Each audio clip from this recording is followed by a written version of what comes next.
Hello everyone, my name is Mohit and welcome to Crash Course UPSC.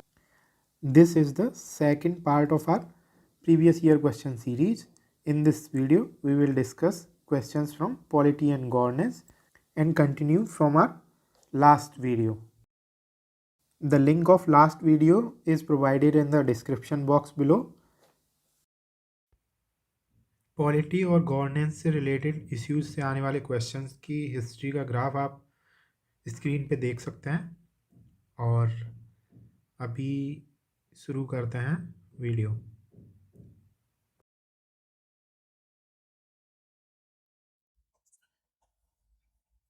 First question is minimum age prescribed for any person to member of panchayat is 25 years. No, ये गलत है। 21 साल है minimum age अगर आपको election लड़ना है किसी पंचायत में। अगर आपको लोकसभा का इलेक्शन लड़ना है तो 25 साल है। अगर राज्यसभा का लड़ना है तो 30 साल। अगर आपको प्रेसिडेंट या वाइस प्रेसिडेंट का इलेक्शन लड़ना है तो 35 ईयर्स। ओके, उसके बाद ये गलत हो गया। दूसरा स्टेटमेंट है the panchayat reconstituted after premature dissolution continues only for the remainder period. Premature dissolution क्या हुआ? मान लो 2020 में इलेक्शन होता है, सॉरी 2020 में इलेक्शन होता है और 2022 में पंचायत के किसी मेंबर का या पंचायत के किसी प्रधान का, सरपंच का या जिला पंचायत अध्यक्ष का पद खाली हो जाता है। कैसे खाली होगा? रिजाइन करने के बाद या डेथ के बाद या अन्य किसी रीजन की वजह से वो पद खाली हो जाता है, तो 6 महीने के अंदर इलेक्शन कराने होते हैं स्टेट इलेक्शन कमीशन को। इस केस में जो नई पंचायत गठित होगी, जो नया प्रधान आएगा, जो नया सरपंच आएगा या जो नया चेयरमैन आएगा, जो नया जिला पंचायत अध्यक्ष आएगा, वो कितने टाइम के लिए बनेगा? मान लो 2022 में इलेक्शन होते हैं तो वो 3 साल के लिए बनेगा। रिमाइंडर पीरियड के लिए जो बाकी बचा पीरियड है ओरिजिनल पंचायत का 2020 से 2025 तक, तो जो नया इलेक्शन होगा वो जो 22 में हो रहा है या 23 में हो रहा है वो 2025 तक रहेगा उस पंचायत में। तो रिमाइंडर पीरियड के लिए वैलिड है, तो ये सही होगा। Answer would be B, 2 only, B. Second question है a bill pending in Lok Sabha lapses on its prorogation. यहाँ वर्ड यूज हुआ है प्रोरोगेशन। सेकंड है a bill pending in Rajya Sabha which has not been passed by the Lok Sabha shall not lapse on dissolution of the Lok Sabha. Dissolution, prorogation, adjournment, ये बहुत सारे word parliamentary proceedings में use होते हैं। Adjournment,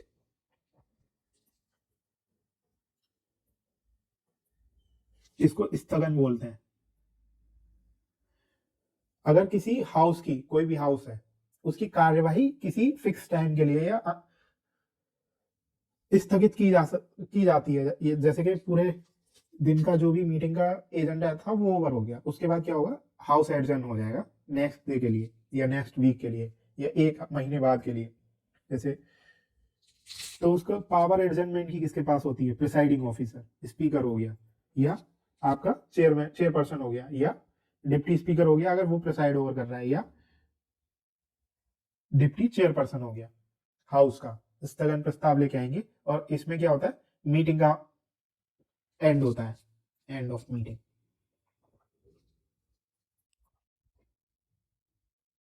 हाँ, prorogation क्या होता है?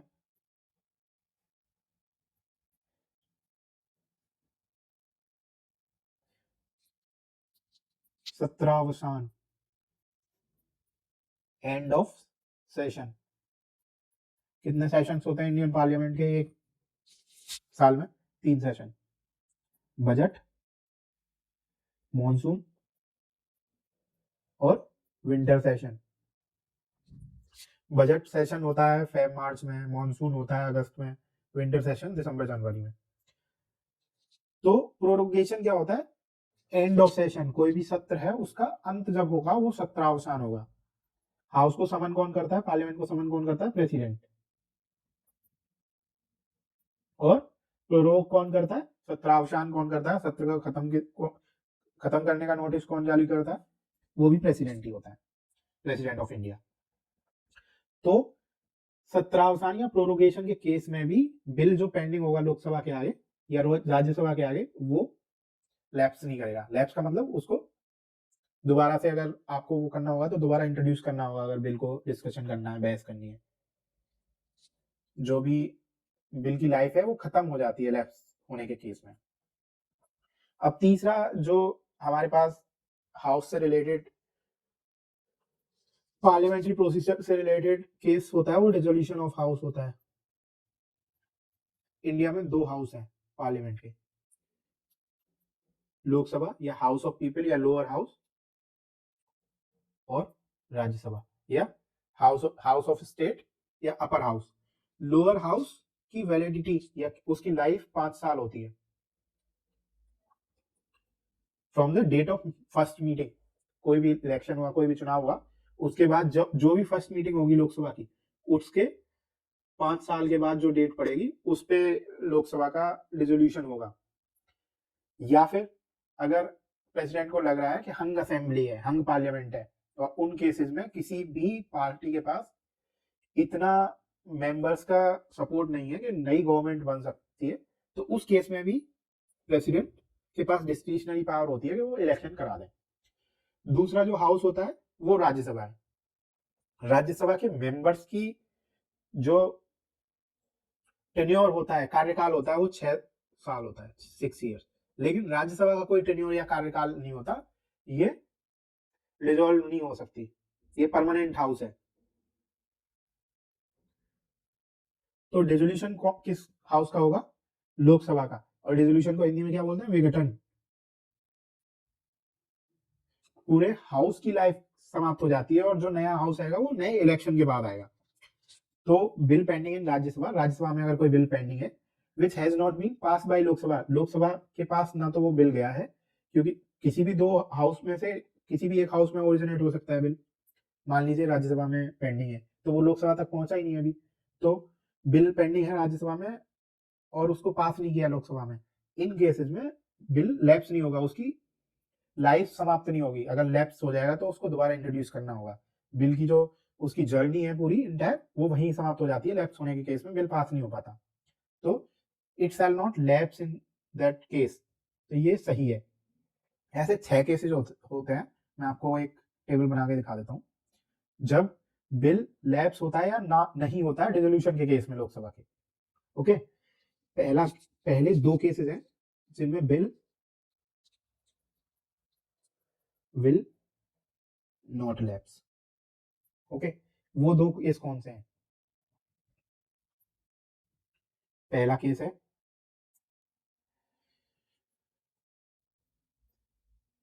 Sorry bill will lapse,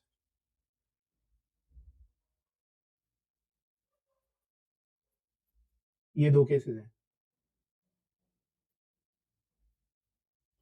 in 2 cases में फर्स्ट केस है अगर कोई भी बिल लोकसभा के आगे पेंडिंग है, लोकसभा ने उस पर डिस्कशन किया है लेकिन अभी पास नहीं हुआ, राज्यसभा तक तो पहुंचा ही नहीं है, तो इस केस में बिल लैप्स कर जाएगा। दूसरा है बिल लोकसभा के पास ने पास कर दिया,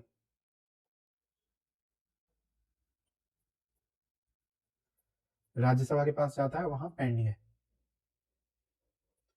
इस केस में भी बिल लैप्स कर जाएगा। 4 ऐसी सिचुएशन है जहां पे bill will not lapse. First तो यही है कि लोकसभा ने पास कर दिया, राज्यसभा ने भी पास कर दिया, और प्रेसिडेंशियल एसेंट के लिए पेंडिंग है। इस केस में बिल लैप्स नहीं होगा। ओके, दूसरी सिचुएशन है राज्यसभा के सामने पेंडिंग है, ठीक है, और लोकसभा राज्यसभा के सामने पेंडिंग है तो लोकसभा तक तो पहुंचेगा ही नहीं, उस केस में भी विल नॉट लैप्स। ठीक है, जैसे यहाँ लोकसभा के सामने पेंडिंग था तो राज्यसभा तक नहीं पहुंचा, राज्यसभा के सामने पेंडिंग है तो लोकसभा तक नहीं पहुंचा। तीसरी सिचुएशन इसमें राज्यसभा ने पास कर दिया और लोकसभा के आगे पेंडिंग है। इन केस राज्यसभा पास कर देती है किसी बिल को, वो लोकसभा के आगे पेंडिंग है, तो वो बिल लैप्स नहीं करेगा, और जो नई लोकसभा आएगी, जो नया हाउस कॉन्स्टिट्यूट होगा, वो डिस्कस करेगा। चौथी सिचुएशन, टोटली सिक्स जो लास्ट सिचुएशन है वो ज्वाइंट सिटिंग की है।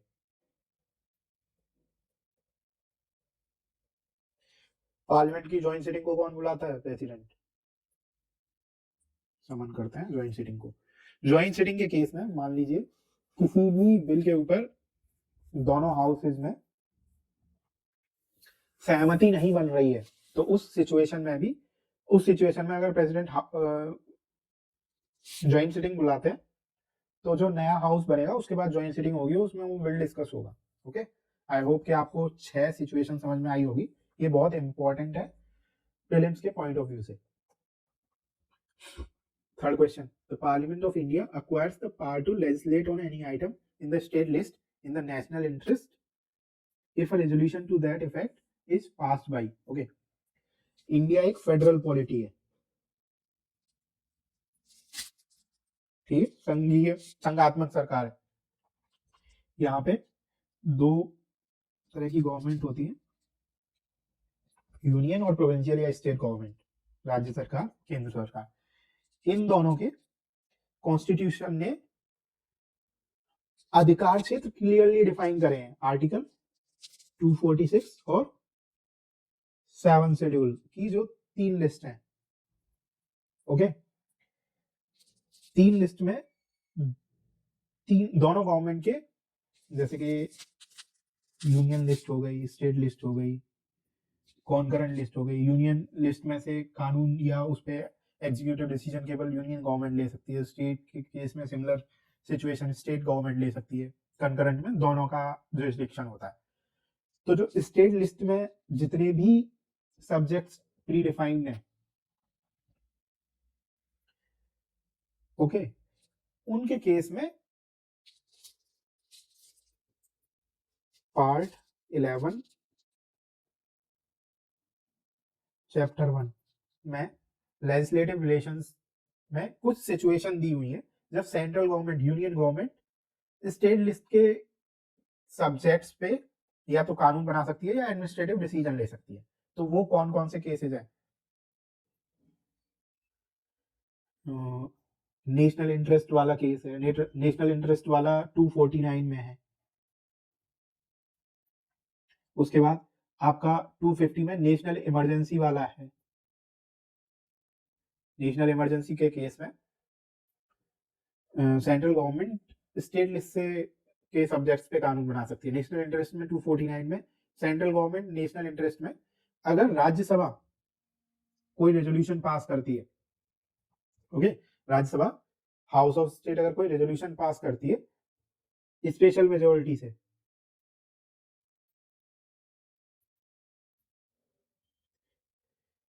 स्पेशल मेजोरिटी से राज्यसभा अगर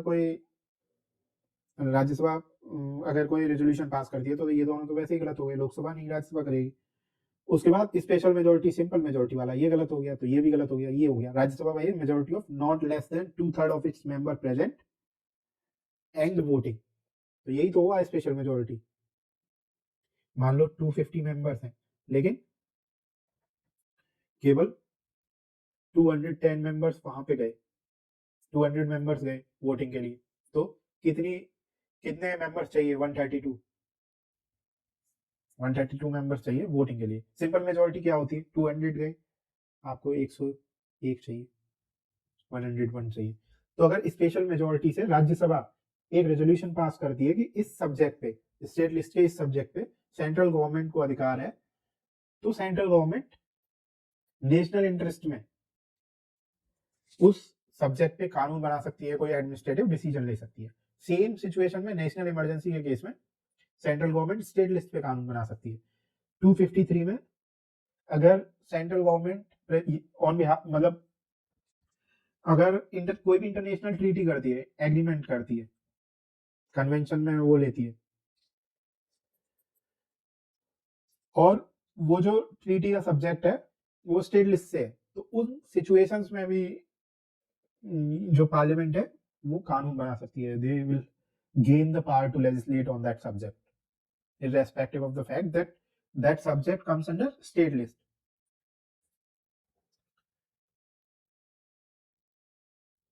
Fourth question, Gram Nyayalaya act, which of the following statement is are correct. Okay, Gram Nyayalaya क्या होते हैं? ग्राम न्यायालय को आप इंडिया की जुडिशरी का लोएस्ट टीयर समझ सकते हो. सबसे छोटे जो न्यायालय या कोर्ट्स होते हैं, जुडिशियल अथॉरिटी होती है, वो हो गए ग्राम न्यायालय. इनकी स्थापना हुई ग्राम न्यायालय एक्ट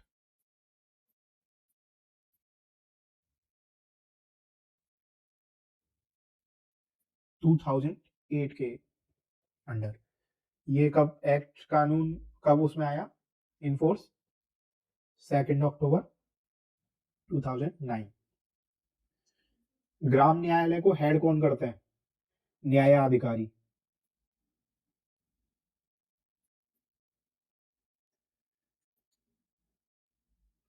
ये जुडिशियल मैजिस्ट्रेट फर्स्ट क्लास कोई ऑफिसर होंगे या ऐसा कोई ऑफिसर होगा who is eligible to be appointed at judicial magistrate first class. ठीक.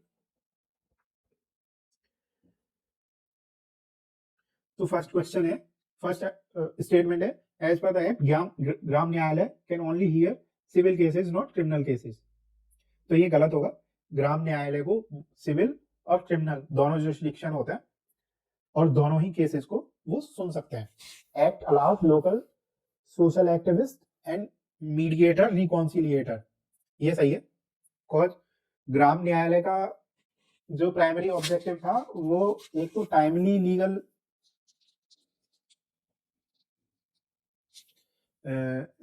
एड था और फास्ट डिस्प्यूट रेजोल्यूशन.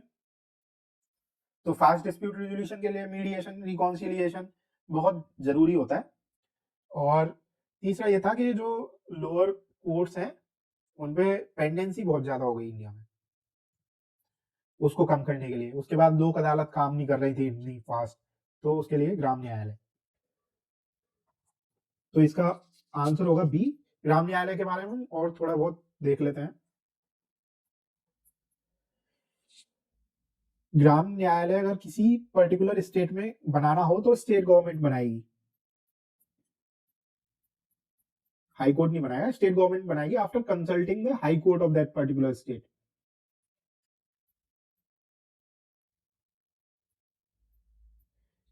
ग्राम न्यायालय की स्थापना हाई कोर्ट करेगी, सॉरी स्टेट गवर्नमेंट करेगी after consultation of high court. Same इसके अपॉइंटमेंट का प्रोसीजर होगा, स्टेट गवर्नमेंट करेगी आफ्टर कंसल्टिंग हाई कोर्ट. दो तरह के जुरिस्डिक्शन होते हैं, पिक्यूनरी जुरिस्डिक्शन और टेरिटोरियल जुरिस्डिक्शन.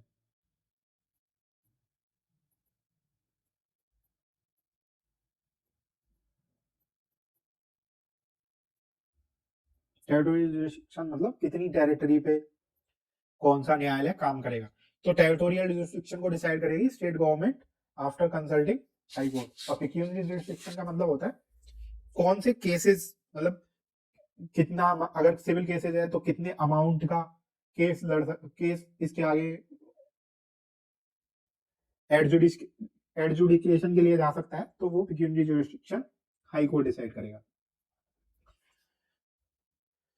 उसके बाद जो भी जिस तरह के भी केसेस हैं वो इसके शेड्यूल, फर्स्ट शेड्यूल और सेकंड शेड्यूल एक्ट के, ग्राम न्यायालय एक्ट 2008 के शेड्यूल से डिसाइड होंगे. उसमें दिए हुए हैं कौन से मुकदमे ग्राम न्यायालय के आगे लड़े जा सकते हैं, कौन से डिस्प्यूट्स पे ये एडजुडिकेट करने का अधिकार है ग्राम न्यायालय.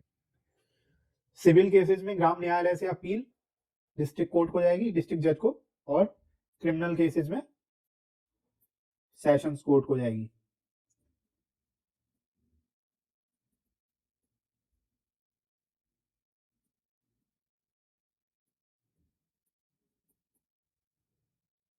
वैसे आपको कंफ्यूज होने की जरूरत नहीं है, वो एक ही इंडिविजुअल डिस्ट्रिक्ट जज होता है और एक ही इंडिविजुअल सेशन जज होता है. अगर आप अपने डिस्ट्रिक्ट में कभी जाओगे तो वहां पे जो डिस्ट्रिक्ट कोर्ट होगा उस पर लिखा हुआ होगा डिस्ट्रिक्ट एंड सेशंस कोर्ट.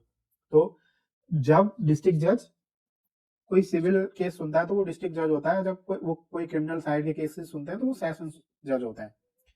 अगर कोई एडीजे एडिशनल डिस्ट्रिक्ट जज सिविल केस सुनेगा तो वो एडीजे होगा, और अगर वो कोई क्रिमिनल केस सुनेंगे तो एडिशनल सेशंस कोर्ट होंगे।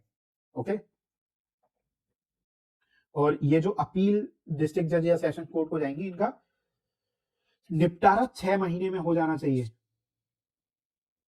क्योंकि भाई ग्राम न्यायालय का तो ऑब्जेक्टिव ही तो फास्ट डिस्प्यूट रेजोल्यूशन था ना। Okay, next, chief secretary in a state is appointed by the governor of the state. Chief secretary in a state has a fixed tenure. Okay, ये दोनों ही गलत है। चीफ सेक्रेटरी कौन होता है? चीफ सेक्रेटरी स्टेट की ब्यूरोक्रेसी के head होते हैं, सबसे बड़े हाईएस्ट एग्जीक्यूटिव।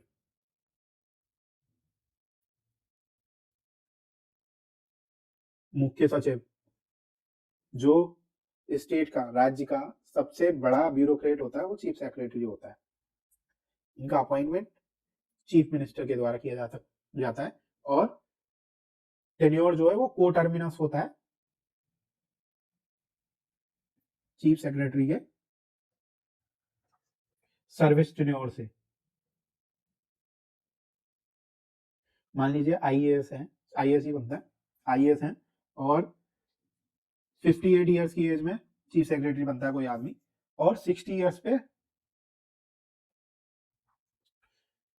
रिटायरमेंट है तो 2 साल का टेन्योर हो गया। अगर 57 की एज में बनता है तो 3 साल का टेन्योर हो गया। जब आईएएस की वो होगी, उनका रिटायरमेंट, तभी टेन्योर खत्म होता है चीफ सेक्रेटरी के पद से। लेकिन चीफ मिनिस्टर पहले भी हटा सकता है, क्योंकि अपॉइंटमेंट चीफ मिनिस्टर ने किया है। तो answer would B D. Which of the following are indicators used by IFPRI to compute the Global Hunger Index report? IFPRI क्या होता है? International food policy research institute.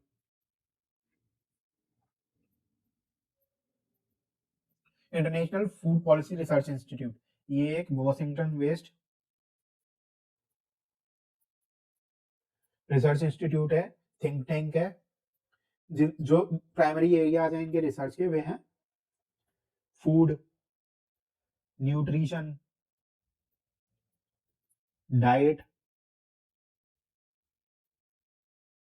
Hunger, climate, agriculture etcetera. तो जो global hunger index है, उसका जो data collect होता है वो IFPRI द्वारा हो जाता है। तो इसमें ये पूछा है कि इंडिकेटर्स क्या हैं IFPRI द्वारा ग्लोबल हंगर इंडेक्स रिपोर्ट को वो करने के लिए। तो ये तीनों ही सही है। इसके अलावा क्या है?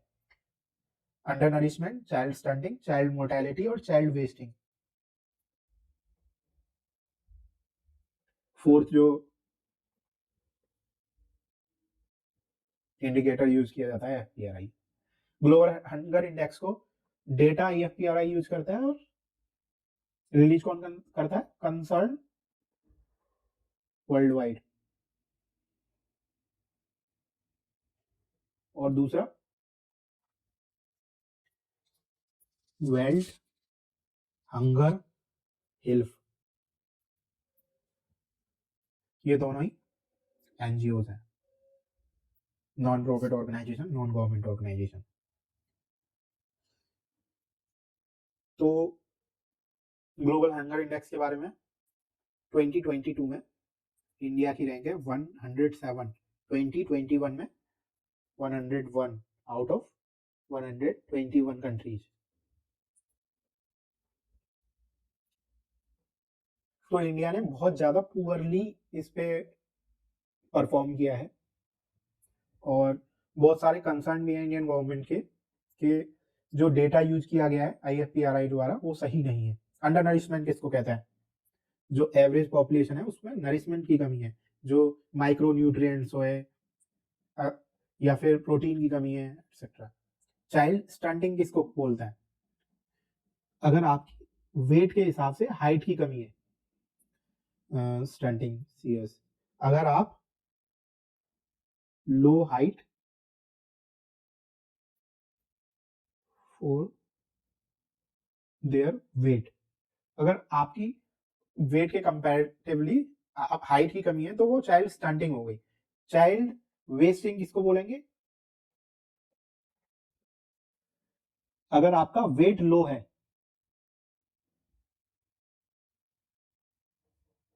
हाइट के हिसाब से,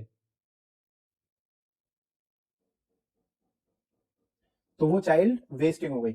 स्टंटिंग में हाइट लो होती है वेट के हिसाब से, और वेस्टिंग में हाइट वेट लो होता है हाइट के हिसाब से। ओके। चाइल्ड मोर्टेलिटी क्या होती है? अगर जो भी डेथ होती है अंडर 5 ईयर चिल्ड्रन, तो ये 4 पैरामीटर IFPRI यूज करता है। आंसर होगा सी। इंडियन गवर्नमेंट ने अंडर नरिशमेंट या हंगर को कॉम्बैट करने के लिए कुछ स्कीम्स भी चलाई है, like ICDS, integrated child development services. उसके बाद आपका हो गया ईट राइट मूवमेंट,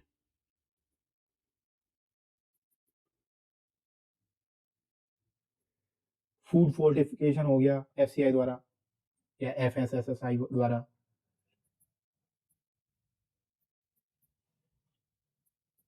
PM मातृ वंदना योजना हो गई।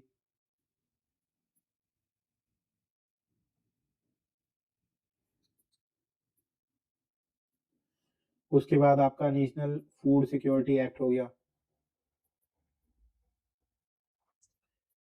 पोषण अभियान हो गया। ये बहुत सारी, इसके अलावा और स्टेट गवर्नमेंट्स की स्कीम्स हैं, ये इंपॉर्टेंट है आपके प्रीलिम्स के पॉइंट ऑफ व्यू से और मेंस के पॉइंट ऑफ व्यू से भी। नेक्स्ट क्वेश्चन, 2016 के क्वेश्चन खत्म हुए, 2017 का फर्स्ट क्वेश्चन है, one of the implication of equality in society is the absence of. Equality कब होती है? इक्वालिटी जब होती है जब कोई एक इंसान या एक पर्टिकुलर ग्रुप जो रेस पे हो, कास्ट पे हो, धर्म पे हो, वो सारे बराबर हो। तो अगर किसी को प्रिविलेज की कमी है किसी सोसाइटी में, तो वो इक्वालिटेरियन या इक्वल सोसाइटी हो गई। Okay. Next question, with reference to constitution of India, directive principle of state policy constitute limitations upon. Directive principles part 4 में दिए हुए हैं। ओके। 36 to 51, इसमें बहुत सारे लिबरल गांधीयन सोशलिस्टिक प्रिंसिपल्स हैं, जो ऐसे डायरेक्टिव्स हैं गवर्नमेंट्स के लिए to work for the socio economic welfare of people, लोगों के सामाजिक आर्थिक जीवन में गुणवत्ता लाने के लिए कुछ ऐसे डायरेक्टिव्स हैं गवर्नमेंट के लिए। तो आर्टिकल 37 ये बोलता है कि ये जो भी प्रोविजंस हैं पार्ट 4 के, वो जस्टिसिएबल नहीं है, दे आर नॉट जस्टिसिएबल। अगर कोई गवर्नमेंट उन पे एक्ट नहीं करती तो आप कोर्ट नहीं जा सकते, आपके पास कोई रेमेडी नहीं है ये बोलने के गवर्नमेंट से कि आप ये चीज क्यों नहीं कर रहे। तो कोई भी लिमिटेशन नहीं होती, ना तो लेजिस्लेटिव फंक्शन पे ना एग्जीक्यूटिव फंक्शन पे। तो क्या हुआ? आंसर डी है, कोई भी लिमिटेशन नहीं है। फंडामेंटल राइट्स लिमिटेशन करते हैं लेजिस्लेटिव फंक्शन पे और एग्जीक्यूटिव फंक्शन पे, एडमिनिस्ट्रेटिव फंक्शन पे। आर्टिकल 13 में जुडिशियल रिव्यू है, अगर कोई भी लेजिस्लेटिव एक्शन या एग्जीक्यूटिव एक्शन पार्ट 3 को वायलेट करता है, तो आप आर्टिकल 32 में या 226 में, 32 में सुप्रीम कोर्ट और 226 में हाई कोर्ट जा सकते हो उस पर्टिकुलर एक्शन के अगेंस्ट। ओके, तो answer would B neither 1 nor 2। Question 3, with reference to Parliament of India, consider the following statement: a private member's bill is a bill presented by a member of Parliament who is not elected but only nominated by the president of India. आपको पता है कि India में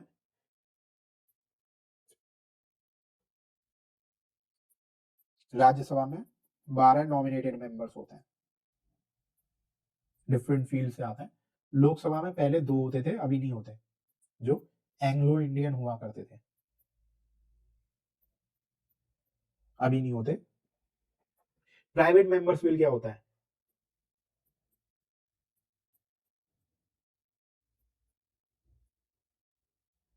private members bill वो bill होता है जो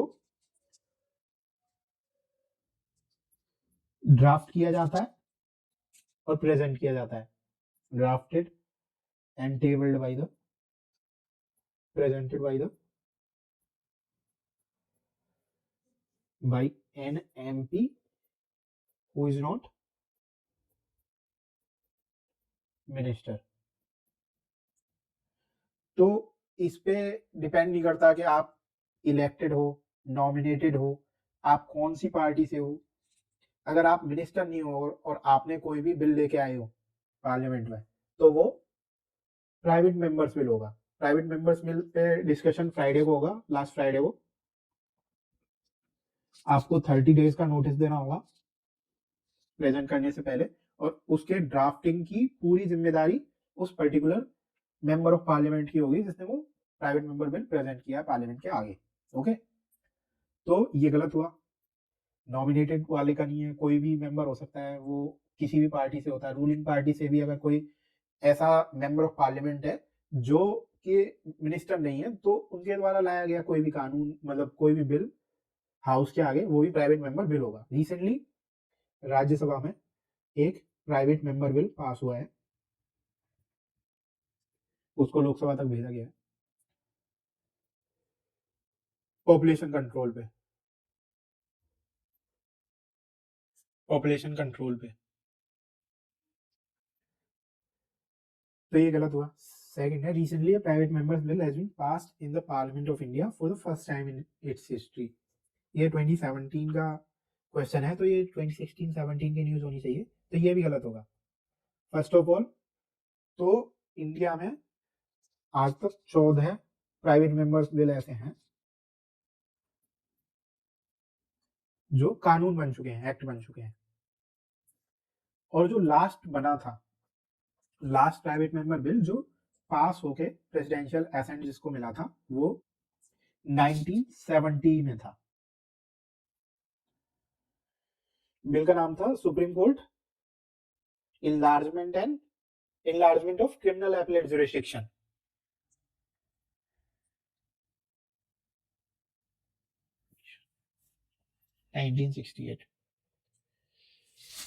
तो 1970 में जो लास्ट बिल बना था, तब तक उसको लगा के 14 हुए हैं, और उसके बाद से कोई भी प्राइवेट मेंबर बिल अभी तक कानून नहीं बना है। तो दोनों गलत हुए, neither 1 nor 2। Recently population control bill introduce हुआ जो राज्यसभा में पास हो चुका है, लेकिन अभी वो लोकसभा जाएगा, उस पर डिस्कशन होगा उधर।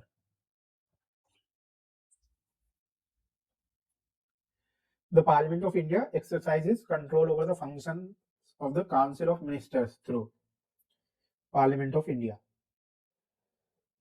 जैसे कि आपको पता है कि इंडिया में पार्लियामेंट्री गवर्नमेंट है, पार्लियामेंट्री गवर्नमेंट में सेपरेशन ऑफ पावर नहीं होती बिटवीन लेजिस्लेटिव बॉडी और एग्जीक्यूटिव बॉडी। जो एग्जीक्यूटिव है वो पार्ट होती है लेजिस्लेटिव बॉडी का, और इसके रिस्पॉन्सिबल होती है एग्जीक्यूटिव बॉडी लेजिस्लेटिव बॉडी के लिए। तो लेजिस्लेटिव बॉडी कुछ ऐसे डिवाइसेज होते हैं जिनके थ्रू एग्जीक्यूटिव पे कंट्रोल करती है। उनमें होते हैं adjournment motion, question hour, supplementary question, इसके अलावा no confidence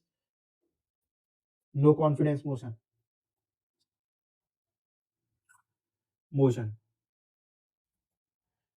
calling attention motion, question hour तो यहाँ लिखा हुआ है।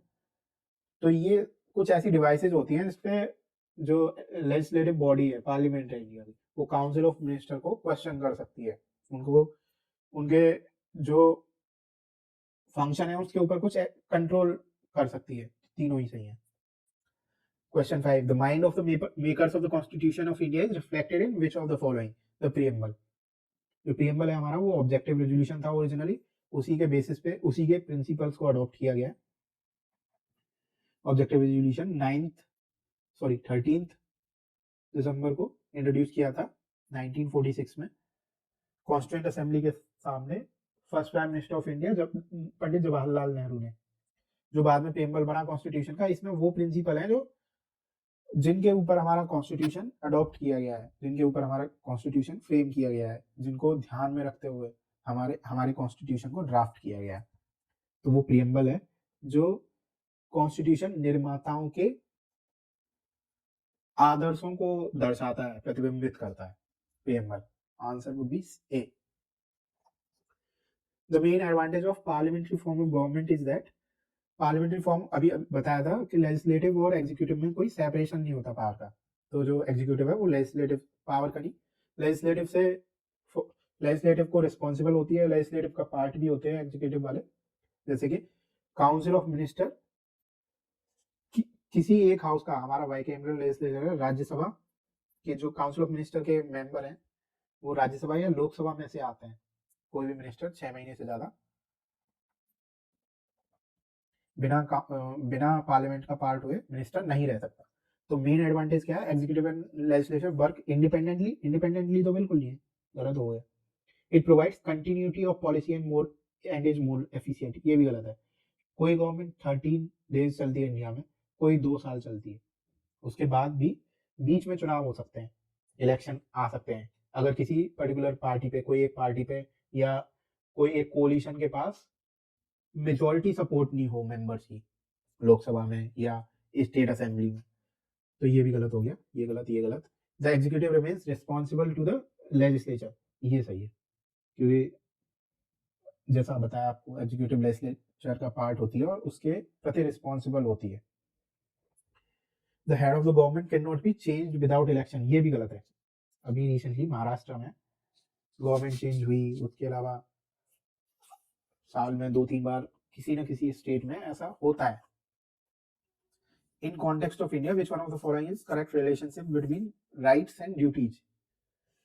Rights are correlative with duties. जहां पे किसी rights privileges होते हैं और ड्यूटीज रिस्पॉन्सिबिलिटीज होती हैं। अगर किसी एक इंसान को कोई प्रिविलेज मिल रहा है तो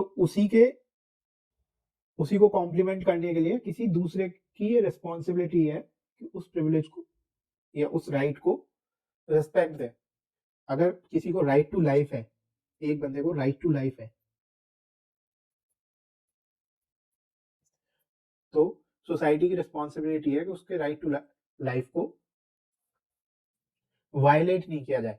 तो जो राइट्स हैं वो कोरिलेटिव होते हैं ड्यूटीज के। और इनको पढ़ते हैं। Rights are personal and hence independent of societies and duties. नहीं, राइट्स पर्सनल नहीं होते। आपके जो राइट्स पर्सनल होते हैं वो इंडिपेंडेंट भी नहीं हो सकते। जब तक सोसाइटी आपके राइट्स को नहीं मानेगा तो आपके राइट्स का कोई भी democracy's superior value lies in the fact that it calls into activity the intelligence and character of ordinary men and women. The method for strengthening executive leadership, a superior individual with dynamism and vision, band of dedicated party workers. Answer would be the intelligence and character of ordinary men and women. Ninth, which one of the following objectives is not embodied in the preamble of the Constitution of India? Constitution में liberty दी गई है। Ninth, which one of the following objectives is not embodied in the preamble of the Constitution of India? Preamble of the Constitution of India is the introduction to our constitution, which lays down the principles that were adopted during the drafting and framing of the constitution. तो उसमें liberties भी हैं, जैसे कि liberty of thought है, expression है, belief है, faith है और वर्शिप है। ये 5 वर्ड आपको मिल जाएंगे, liberty of thought, expression, belief, faith and worship. Economic liberty नहीं है। लेकिन आपको इकोनॉमिक जस्टिस मिल जाएगा, justice, social, economic, political. Which one of the following is not a feature of Indian federalism? India एक फेडरल पॉलिटी है, संघीय सरकार है, जिसमें एक सेंट्रल गवर्नमेंट होती है, यूनियन गवर्नमेंट, और एक स्टेट गवर्नमेंट या प्रोविंशियल गवर्नमेंट्स होती हैं। तो उसके फीचर्स, बहुत सारे फीचर्स हैं, उनमें से इंडिया में कौन सा नहीं होता? There is an independent judiciary in India. India की जुडिशरी इंडिपेंडेंट है, और कोई भी कॉन्फ्लिक्ट आता है, कोई भी डिस्प्यूट होता है सेंट्रल और स्टेट गवर्नमेंट या डिफरेंट स्टेट गवर्नमेंट्स के साथ, तो उसको रिजोल्व, उस डिस्प्यूट रेजोल्यूशन के लिए एक इंडिपेंडेंट जुडिशरी है, सुप्रीम कोर्ट है, हाई कोर्ट्स है। लेकिन अगर कोई डिस्प्यूट होता है इन दोनों के बीच में, तो सुप्रीम कोर्ट का एक्सक्लूसिव और ओरिजिनल जुरिस्डिक्शन है,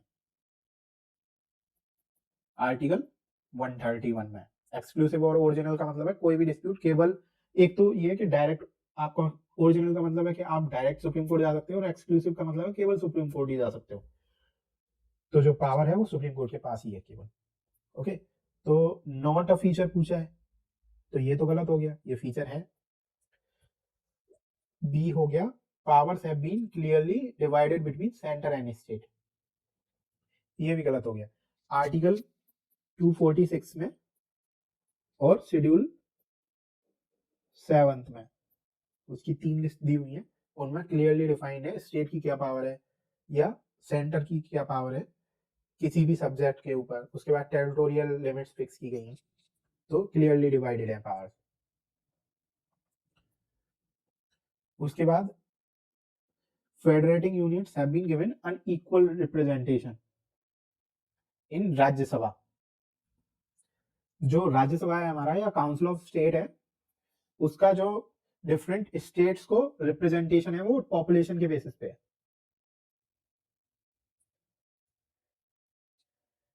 यूपी में 31 मेंबर्स जाते हैं राज्यसभा के लिए, गोवा, नागालैंड में केवल 1 मेंबर जाते हैं राज्यसभा के लिए। तो रिप्रेजेंटेशन जो है डिफरेंट स्टेट्स का, डिफरेंट फेडरेटिंग यूनिट्स का, डिफरेंट संघीय यूनिट्स का, वो अनइक्वल है, बराबर नहीं है। ठीक, ये भी गलत हुआ। उसके बाद it is result of an agreement among the federating unit, तो ये गलत है। ये तीनों सही हुए, तो ये ऑप्शन होगा डी। इंडिया में ऐसा कोई एग्रीमेंट नहीं है फेडरेटिंग यूनिट्स का, और जैसे यूनाइटेड स्टेट्स का जो फेडरेशन है वो एक एग्रीमेंट पे बेस्ड है। जो डिफरेंट स्टेट्स हैं, यूनाइटेड स्टेट्स के 50 स्टेट्स हैं, उनके बीच के एग्रीमेंट के ऊपर उनका फेडरेशन बना है। लेकिन इंडिया में ऐसा नहीं है। इंडिया में जो सेंटर है वो ज्यादा पावरफुल है स्टेट्स के। Out of the following statements, choose the one that brings out the principle underlying cabinet form of government. Cabinet form मतलब पार्लियामेंट्री फॉर्म, जहाँ पे एक काउंसिल ऑफ मिनिस्टर होती है जो कैबिनेट होती है। उसके बाद उसका प्राइमरी प्रिंसिपल क्या होता है? A, an arrangement for minimizing criticism against the government whose responsibilities are complex and hard to carry out to the satisfaction of all. Cabinet form में जो गवर्नमेंट का क्रिटिसिज्म कम हो जाता है क्या? नहीं, हमारे यहाँ पार्लियामेंट है, एक लेजिस्लेटिव बॉडी है, वो गवर्नमेंट को क्रिटिसाइज कर सकती है, और गवर्नमेंट भी उस लेजिस्लेटिव बॉडी का पार्ट होती है, क्योंकि कैबिनेट फॉर्म में जो एग्जीक्यूटिव है वो लेजिस्लेटिव बॉडी के ही मेंबर होते हैं, वही बनते हैं एग्जीक्यूटिव के मेंबर। तो ये गलत हुआ। A mechanism for speeding of the activities of the government whose responsibilities are speeding day by day. ऐसा कोई मैकेनिज्म होता है क्या कैबिनेट फॉर्म में? नहीं, गलत। A mechanism of parliamentary democracy for ensuring collective responsibility of the government to the people, ये सही है। इंडिया में काउंसिल ऑफ मिनिस्टर है वो कलेक्टिवली रिस्पॉन्सिबल है टू लोकसभा या house of people. House of people क्यों बोलते हैं? क्योंकि लोग चुन के भेजते हैं। दूसरा होता है हाउस ऑफ स्टेट, तो उसको क्यों बोलते हैं, क्योंकि उसको राज्य के जो स्टेट के लेजिस्लेटिव असेंबलीज के मेंबर्स होते हैं वो चुन के भेजते हैं। तो जो काउंसिल ऑफ मिनिस्टर है वो कलेक्टिवली रिस्पॉन्सिबल है। इसका कॉन्फिडेंस चला गया तो काउंसिल ऑफ मिनिस्टर गया, सरकार गिर जाती है। तो ये सही होगा। 12th, which one of the following statement is are true of the fundamental duties of the Indian citizen? Fundamental duties part 4A या 51 आर्टिकल 51A में दिए हुए हैं, इनको 42nd कॉन्स्टिट्यूशनल अमेंडमेंट से इंट्रोड्यूस किया गया after on the recommendation of Swaran Singh committee. Swaran Singh committee ने इनको रिकमेंड किया था। उसके बाद 1976 में 42nd कॉन्स्टिट्यूशनल अमेंडमेंट एक्ट से हमारे कॉन्स्टिट्यूशन में फंडामेंटल ड्यूटीज का इंट्रोडक्शन हुआ। इनका इंस्पिरेशन जो है वो यूएसएसआर या सोवियत रशिया के कॉन्स्टिट्यूशन से आता है। इसके अलावा जापानीज कॉन्स्टिट्यूशन में भी आपको फंडामेंटल ड्यूटीज मिल जाएंगी। अब इसमें स्टेटमेंट क्या है, legislative process has been provided to enforce these duties, ऐसा कुछ नहीं है। कोई भी लेजिस्लेटिव प्रोसेस नहीं है और ये ड्यूटीज जो है फंडामेंटल ड्यूटीज वो इन्फोर्सिएबल नहीं है, ये केवल मोरल या सिविक ड्यूटीज है और इनके पीछे कोई भी इन्फोर्स करने के लिए कोई मैकेनिज्म नहीं है। ये जस्टिसिएबल नहीं है, ये इन्फोर्सिएबल नहीं है, तो ये गलत हुआ।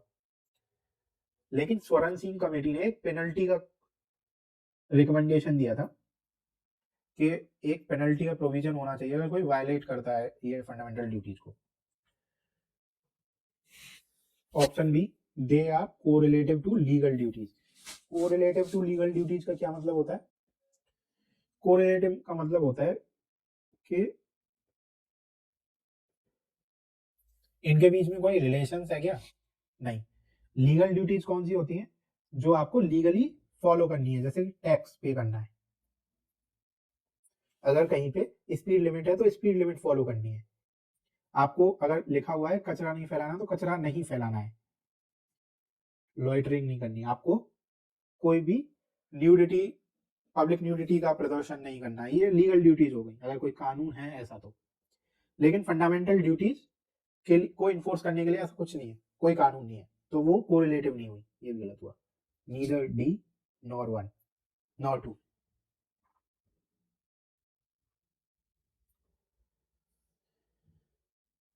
Thirteenth, which of the following are envisaged by the right against exploitation in the Constitution of India? Constitution of India में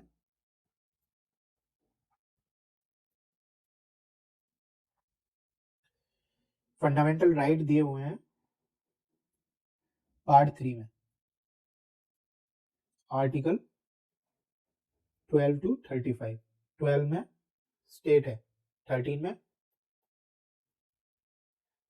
जुडिशियल रिव्यू, 14 to 18 आपके right to equality, 19 to 22 right to freedom, 23 to 24 right against exploitation. तो इसमें क्या पूछा है? Right against exploitation, right. तो prohibition of traffic in human beings and forced labour, ये कौन से आर्टिकल में? 23 में। और दूसरा आर्टिकल कौन सा है? 24, prohibition of employment of children in factories and mines, ये किसमें है? ये 24 में। तो आंसर क्या हो गया? 1 and 4। बाकी के दो, abolition of untouchability, right to equality, article 17। Protection of the interest of minorities, article 29, ये है cultural and educational right.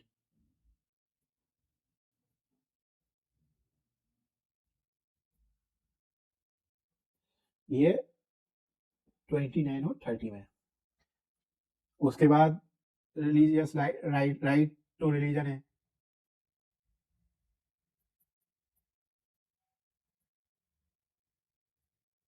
Right to religion किसमें?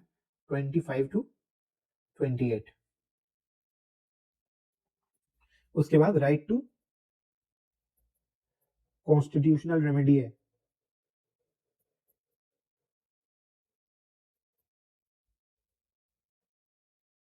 ये है आपके आर्टिकल 32 में। इसके अलावा राइट टू प्रॉपर्टी था जो आपके अबोलिश कर दिया गया, फंडामेंटल राइट का पार्ट नहीं है। Right to property 44th constitutional amendment act में अबोलिश कर दिया गया। अभी वो आर्टिकल 300A में है, कॉन्स्टिट्यूशनल राइट है, लीगल राइट है, लेकिन फंडामेंटल राइट नहीं है, क्योंकि पार्ट 3 का पार्ट नहीं है। कॉन्स्टिट्यूशन का पार्ट है लेकिन पार्ट 3 का पार्ट नहीं है। ठीक, तो 23, 24, 17, 29, 23, 24 वाले राइट अगेंस्ट एक्सप्लॉइटेशन का पार्ट है। तो आंसर हुआ C. Question 14, which of the following are not necessarily the consequence of the proclamation of president's rule in a state? President rule किस आर्टिकल के अंडर लगता है? आर्टिकल 356। जब किसी स्टेट में या तो कॉन्स्टिट्यूशनल मशीनरी उस स्टेट की फेल हो जाती है, फेलियर ऑफ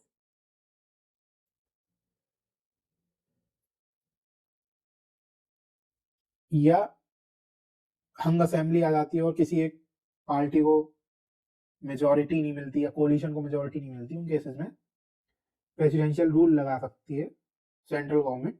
प्रेसिडेंट लगाता है on the recommendation of central government on the report of governor of the state. Governor की रिपोर्ट पे या बिना गवर्नर की रिपोर्ट के भी अगर प्रेसिडेंट को ऐसा लगता है तो उन केसेस में होगा क्या, उसके कॉन्सिक्वेंस क्या होंगे? Dissolution of state legislative assembly नहीं, डिसोल्यूशन नहीं होगा, डिसोल्यूशन नहीं होगा, इनएक्टिव हो जाएगी, डोरमेंट कंडीशन में चली जाएगी। अगर जब प्रेसिडेंट रूल हटेगा तो वो दोबारा से एक्टिव हो जाएगी। ठीक, डिसोल्यूशन नहीं होगा। Removal of the council of the minister of state, council of minister हट जाती है क्योंकि उन्हीं की वजह से तो लगाना पड़ रहा है president rule. Dissolution of the local bodies, local bodies पे कोई इंपैक्ट नहीं आएगा। ठीक है, तो नॉट नेसेसरली द कॉन्सिक्वेंस पूछा है तो ये तो होगा, ये तो पक्का ही होगा। 1 and 3, right to vote and to be elected in India, right to vote article 326। क्या है right to vote? Right to vote है fundamental right, natural right, constitutional right या लीगल राइट। लीगल राइट किसी लॉ से, statutory right होते हैं कोई भी लॉ। कॉन्स्टिट्यूशनल राइट कौन से होते हैं ना, कॉन्स्टिट्यूशन से आते हैं, कॉन्स्टिट्यूशन के किसी भी आर्टिकल में।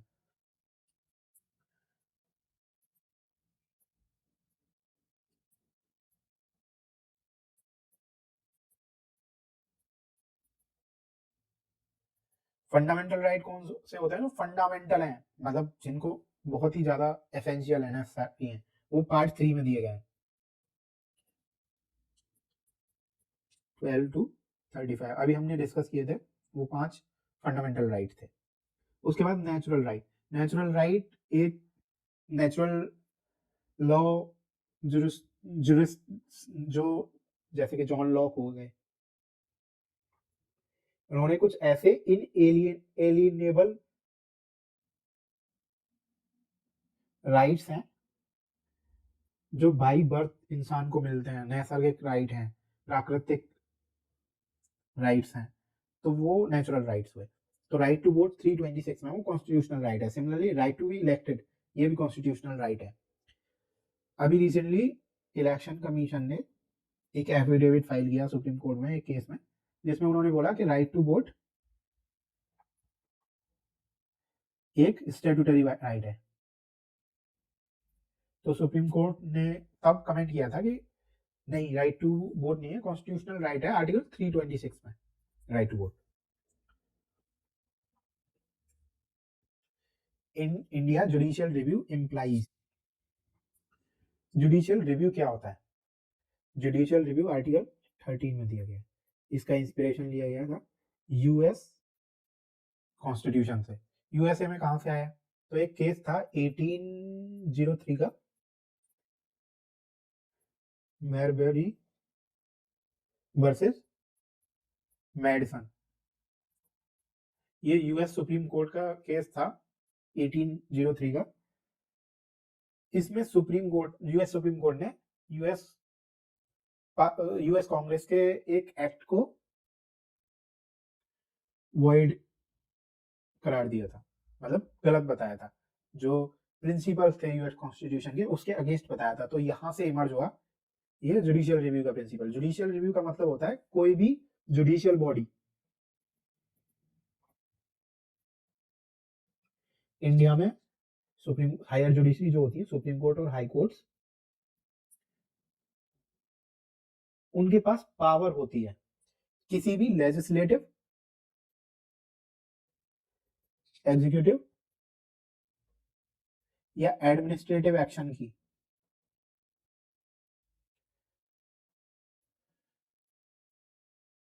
एडमिनिस्ट्रेटिव बॉडी के किसी भी एडमिनिस्ट्रेटिव एक्शन की को एग्जामिन करेंगे, उनको देखेंगे कि ये पार्ट 3 का वायलेशन तो नहीं कर रहा, फंडामेंटल राइट्स का कोई वायलेशन तो नहीं कर रहा।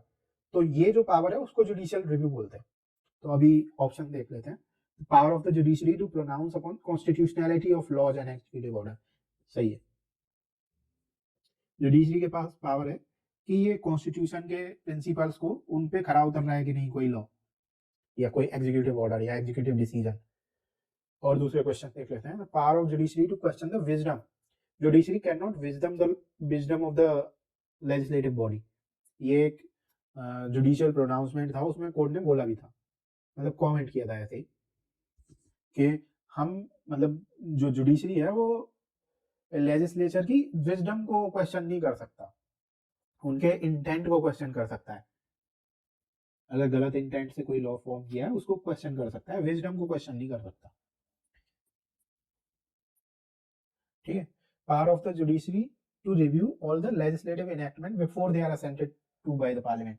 जो जुडिशरी की पावर है वो उसके बाद चालू होती है जब वो कोई कानून बन जाता है। अगर कोई भी लेजिस्लेटिव बिल है, जब तक प्रेसिडेंशियल असेंट नहीं मिलेगी वो कानून थोड़ी एक्ट थोड़ी बन गया। तो जो जुडिशरी की पावर है वो एक्ट बनने के बाद शुरू होती है। The power of judiciary to review its own judgement given earlier and similar and और डिफरेंशियल, उसको रिव्यू बोलते हैं। लेकिन जुडिशियल रिव्यू नहीं होता। जुडिशियल रिव्यू तो एडमिनिस्ट्रेटिव या लेजिस्लेटिव एक्शंस का होगा। लेकिन अगर आपका जुडिशरी का कोई डिसीजन है उसको रिव्यू करने के लिए पावर दी गई है। सुप्रीम कोर्ट की पावर 137 में है। हाई कोर्ट और सुप्रीम कोर्ट या इवन डिस्ट्रिक्ट कोर्ट को रिव्यू की पावर सीपीसी में दी हुई है, सीआरपीसी में दी हुई है क्रिमिनल केसेज में। तो वो रिव्यू पावर्स हैं लेकिन वो जुडिशियल रिव्यू नहीं हुआ। Okay, answer would B A. 17 the election commission of India is a 5 member body. Election commission 3 member body है। एक चीफ इलेक्शन कमिश्नर होता है सीसी और 2 इलेक्शन कमिश्नर होता है। ये गलत हुआ। Union ministry of home affairs decide the election schedule for the conduct of both general and by election. ये भी गलत हुआ। इसको इलेक्शन कमीशन डिसाइड करता है।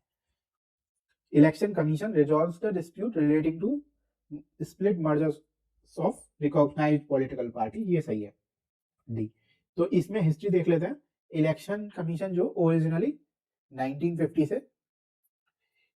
1989 तक 1 मेंबर बॉडी था, 1 मेंबर। 89 में जब एज जो है 21 से 18 कर दी गई वोटिंग की, तब ये 3 मेंबर बॉडी बन गया।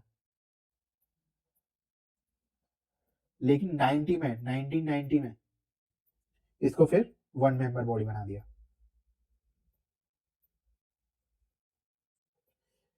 1993 में दोबारा से इसको 3 मेंबर बॉडी बना दिया। तो अभी इलेक्शन कमीशन जो है 3 मेंबर बॉडी है और इलेक्शन का शेड्यूल जो अनाउंस करता है वो इलेक्शन कमीशन डिसाइड करता है। होम मिनिस्ट्री इलेक्शन के टाइम पे लॉजिस्टिकल सपोर्ट देती है, जो भी सिक्योरिटी वगैरह का जिम्मा होता है वो होम मिनिस्ट्री का होता है।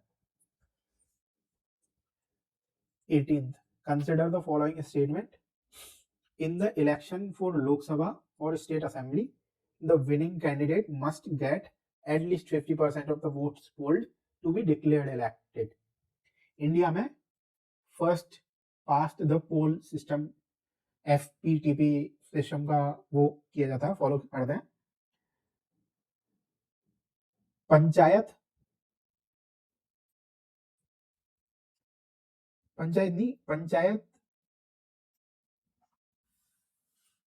या कोई भी डायरेक्ट इलेक्शन के लिए मेंबर ऑफ पार्लियामेंट यानी कि लोकसभा वाले के लिए या मेंबर ऑफ लेजिस्लेटिव असेंबली के इलेक्शन के लिए डायरेक्ट इलेक्शन होता है और फर्स्ट पास द पोल होता है। फर्स्ट पास द पोल का मतलब होता है कि जो भी सबसे ज्यादा वोट्स लाएगा, जरूरी नहीं है कि 50% वोट्स हो, 40% वोट्स हो, अगर ज्यादा कैंडिडेट्स खत्म खड़े हो जाते हैं तो 15% पे भी कोई पोलिंग पे जीत सकता है। मान लीजिए 1000 वोट हैं किसी कॉन्स्टिट्यूएंसी में और 25 कैंडिडेट्स खड़े हो गए, 20 कैंडिडेट्स को आपके 30 वोट मिल गए, तो 600 वोट हो गए ये टोटल। उसके बाद 3 कैंडिडेट्स को आपके 50-50 वोट मिल गए, 150 वोट हो गए। एक कैंडिडेट को 200 वोट मिल गए और एक जो बचा कैंडिडेट उसको 50 वोट मिल गए। तो 20% पे जो जिसको 200 वोट मिले हैं वो जीत गया, तो 50% की जरूरत नहीं है। तो ये गलत हुआ। इलेक्शन टू लोकसभा और state assembly. According to the provisions laid down in the Constitution of India, in Lok Sabha, the speaker's post goes to majority party and the deputy speakers to the opposition. ये convention है, लेकिन इसका constitution से कोई लेना देना नहीं है। जैसे कि अभी जो स्पीकर हैं लोकसभा के, कोटा से एमपी हैं, ओम बिरला, वो बीजेपी से आते हैं। लेकिन 2004 के इलेक्शन के बाद जो स्पीकर थे वो सोमनाथ चटर्जी थे।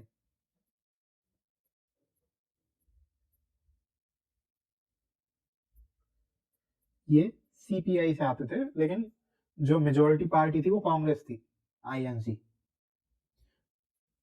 तो जो स्पीकर की पोस्ट मेजोरिटी पार्टी या कोई कोलिशन के मेंबर को जाती है, लेकिन इस कॉन्स्टिट्यूशन में कोई प्रोविजन नहीं है, कन्वेंशन है।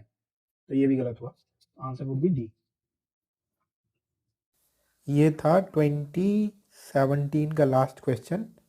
नेक्स्ट वीडियो जिसमें 2018 और 2019 के क्वेश्चंस होंगे पॉलिटी एंड गवर्नेंस के, जल्दी अपलोड कर दिया जाएगा और उसका लिंक डिस्क्रिप्शन में आपको मिल जाएगा। Thank you for watching our video. Please like, share and subscribe to our channel. Thank you.